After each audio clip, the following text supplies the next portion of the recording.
Bismillahirrahmanirrahim. Assalamualaikum warahmatullahi wabarakatuh. Alhamdulillahirabbil alamin wa bihi nasta'in ala umurid dunya waddin wa ala alihi wa sahbihi wa man tabi'ahu bi ihsanin ila yaumiddin, amma ba'd. Bapak Ibu jamaah salat subuh yang sama berbahagia, yang selalu senantiasa diridhoi dan dirahmati oleh Allah Subhanahu wa taala. Mari terus menerus kita memanjatkan puji syukur kita kehadirat Allah Subhanahu wa taala atas nikmat yang begitu banyak Allah berikan kepada kita. Nikmat terbesar yang Allah berikan adalah memberikan kesempatan kepada kita untuk bersama-sama hadir di tempat yang mulia ini dalam rangka melaksanakan ibadah pengabdian kita kepada Allah Subhanahu wa taala. Mudah-mudahan keistiqomahan kita selalu senantiasa Allah ridhoi, Allah berkahi, yang dengan ridha dan rahmat serta keberkahan Allah menjadi jembatan kepada kita untuk membawa kita menuju ke surganya Allah Subhanahu wa taala. Amin ya rabbal alamin. Salawat teriring salam semoga senantiasa tercurah, terlimpahkan kepada junjungan kita Rasulullah Muhammad sallallahu alaihi wasallam, keluarga, sahabat, dan insya Allah sampai kepada kita. Bapak Ibu jamaah salat subuh yang sama berbahagia, bersyukur kita kepada Allah karena Allah telah memberikan satu nikmat yang sangat luar biasa, yaitu nikmat kita bisa melaksanakan ibadah puasa sampai saat sekarang ini. Allah memberikan begitu banyak faedah, keutamaan kepada siapa saja yang ketika dia bertemu bulan suci Ramadan, kemudian dia melaksanakan ibadah di bulan tersebut penuh iman, ikhlas mengharap ridha dan rahmat Allah, maka ada beberapa keuntungan-keuntungan yang Allah sediakan kepada manusia-manusia yang mereka melaksanakan ibadah di bulan yang penuh keberkahan tersebut. Keuntungan yang pertama, Allah Subhanahu wa taala memberikan gelar predikat takwa kepada setiap hamba Allah yang memang benar-benar mereka itu ibadah tidak hanya sekedar ibadah dalam melaksanakan ibadah puasa. Sebagaimana Allah Subhanahu wa taala memberikan ketegasan, A'udzubillahi minasyaitonirrajim, ya ayyuhalladzina amanu kutiba alaikumusiyam kama kutiba alal ladzina min qablikum la'allakum tattaqun. Kita garis kalimat la'allakum tattaqun. Jadi puasa kalau kita lakukan sesuai dengan prosedur yang dimau oleh Allah dan Rasulnya, maka sudah bisa dipastikan kita akan memperoleh gelar la'allakum tattaqun. Dan gelar ini tidak sekedar gelar yang biasa. Gelar ini adalah merupakan gelar yang sangat luar biasa kepada diri kita. Oleh karena dengan takwa insya Allah akan memberikan kebahagiaan, kesejahteraan, kesuksesan hidup kepada diri kita, baik ketika kita hidup di dunia, apatah lagi kita kembali menghadap Allah Subhanahu wa taala. Lalu hadirin jamaah yang sama dirahmati dan dimuliakan Allah Subhanahu wa taala, keuntungan yang kedua yang Allah siapkan kepada mereka yang benar-benar melaksanakan ibadah puasa di bulan yang penuh keberkahan ini, ternyata Allah memberikan satu keberuntungan yang istimewa. Apa keberuntungan itu? Allah membebaskan orang-orang yang melaksanakan ibadah puasa dari siksa nerakanya Allah Subhanahu wa taala. Hal ini ditegaskan oleh Nabi sallallahu alaihi wasallam dalam sabdanya, innamas siyam junnatun, bahwa sesungguhnya puasa yang dilakukan oleh seorang hamba di atas permukaan buminya Allah Subhanahu wa taala dengan benar-benar, maka puasa itu akan menjadi junnatun, perisai, penghalang bagi hamba tersebut. Dari apa? Dari nerakanya Allah Subhanahu wa taala. Rasul sallallahu alaihi wasallam menegaskan, yastajinu bihal abdi minan nar, bahwa dia akan dilepaskan atau dilindungi oleh Allah Subhanahu wa taala dari nerakanya Allah Subhanahu wa taala. asbab dia melaksanakan ibadah puasa. Kemudian keuntungan yang ketiga jamaah yang sama dirahmati dan dimuliakan Allah Subhanahu wa taala, yang Allah siapkan kepada mereka yang benar-benar melaksanakan ibadah di bulan yang penuh keberkahan ini, melaksanakan ibadah saum, yaitu Allah memberikan ganjaran kepada mereka dengan puasa yang mereka lakukan, bahwa puasa itu akan datang pada hari kiamat kemudian memberikan syafaat kepada pelaku-pelaku puasa. Hal ini ditegaskan oleh Nabi sallallahu alaihi wasallam di dalam hadisnya, as-siyamu wal Qur'an yashfi'ani lil 'abdi yaumal qiyamah, bahwa nanti ada dua perkara yang akan datang menghadap Allah Subhanahu wa taala. Kemudian kedua perkara ini akan meminta kepada Allah terhadap hamba-hamba Allah yang melakukan kedua perkara tersebut. Perkara yang pertama dijelaskan oleh Nabi sallallahu alaihi wasallam, yaqulu siyam ay rabbi mana'tahul ta'am wa syahwati bin nahar. Datang puasa, kemudian dia berkata kepada Allah, ya Allah, gara-gara saya seorang hamba itu di siang hari dia menahan lapar dan syahwatnya. Maka apa yang terjadi? Puasa itu berkata kepada Allah Subhanahu wa taala, fasyafi'ni fihi. Maka perkenankan diriku ya Allah untuk memberikan syafaat kepada hamba tersebut. Begitupun Al-Qur'an. Dia datang menghadap Allah, kemudian dia katakan kepada Allah, ya Allah, gara-gara saya hamba ini tidak tidur semalam suntuh membaca diri saya. Maka dia sampaikan kepada Allah dengan kalimat yang sama sebagaimana puasa, perkenankan diriku untuk memberikan syafaat kepada hamba tersebut.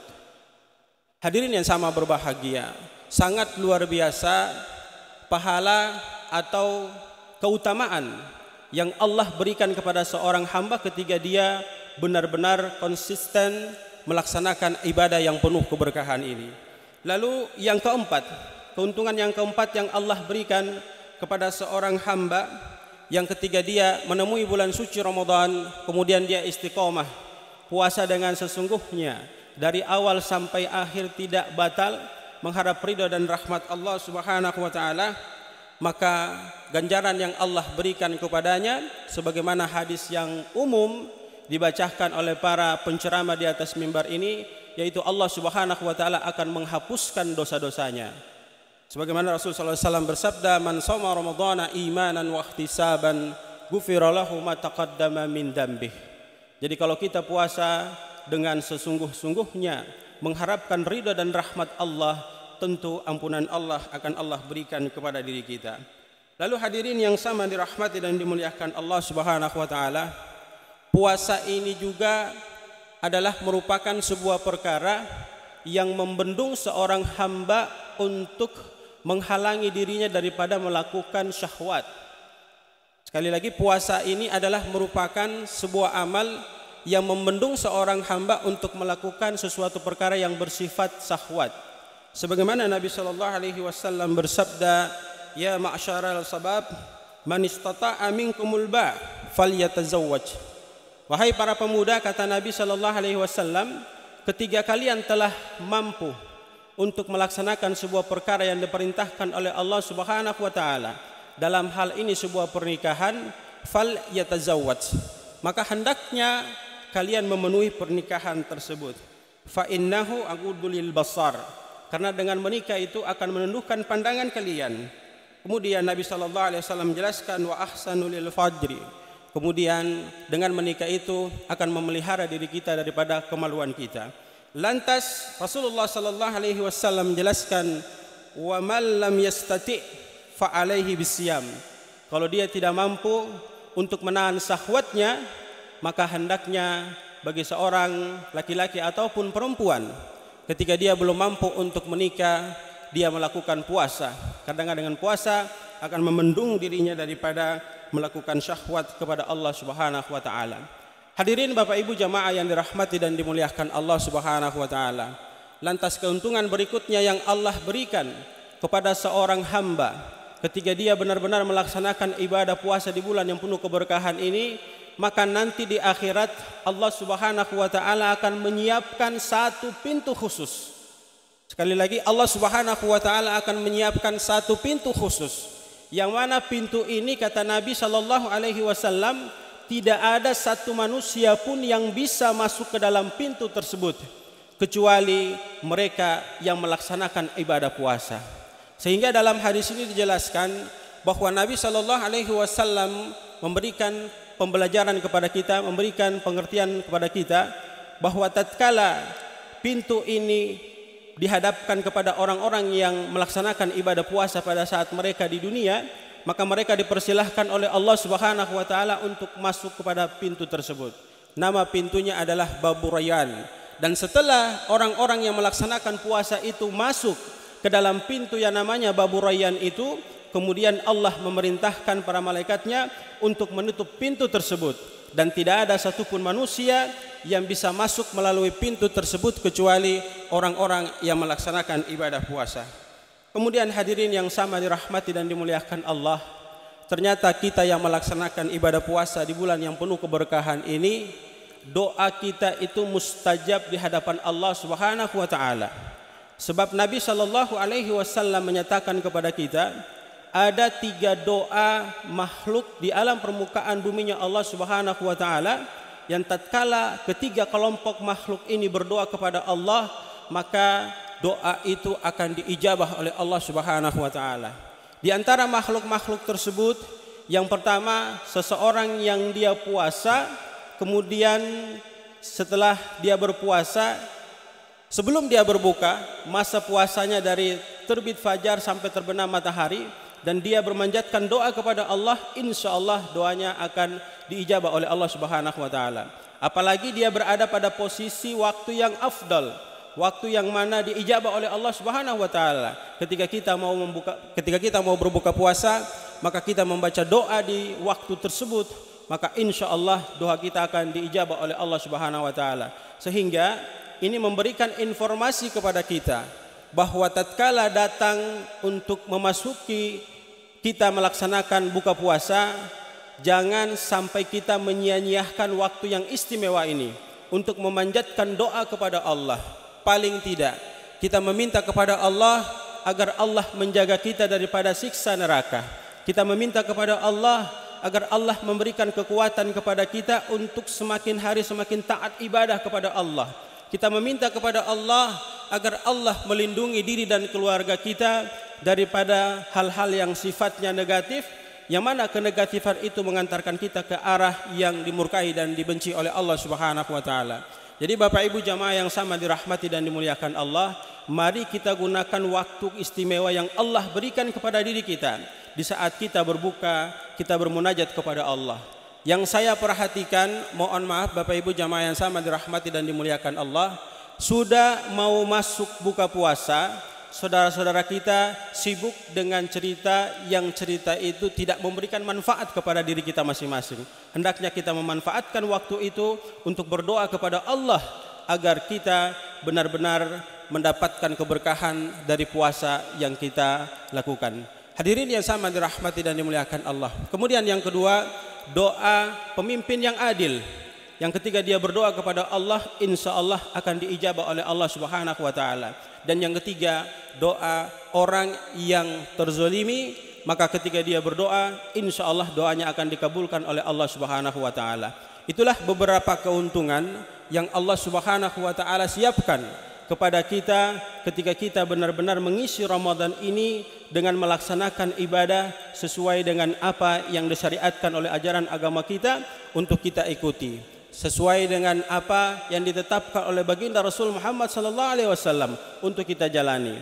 Sehingga dengan konsep yang demikian, insya Allah akan memberikan satu kebahagiaan yang sempurna pada diri kita tatkala kita kembali menghadap Allah Subhanahu wa taala. Semoga kita yang hadir di sini mampu mengamalkan 7 perkara yang baru saja kita dengarkan, dan insya Allah akan memberikan kekuatan kepada kita. Semuanya itu bisa kita dapatkan ketika kita melaksanakan puasa dengan yang sebenar-benarnya, sesuai dengan apa yang diperintahkan Rasulullah Muhammad sallallahu alaihi wasallam. Demikian, mudah-mudahan bisa memberikan manfaat kepada kita semua. dan kita berdoa kepada Allah, mudah-mudahan Allah istiqomahkan kita untuk terus melaksanakan ibadah ini sampai nanti finish dan kita kembali dalam keadaan fitrah, dan mudah-mudahan kita mendapatkan apa yang baru saja kita dengarkan. Billahi taufiq wal hidayah. Wassalamualaikum warahmatullahi wabarakatuh.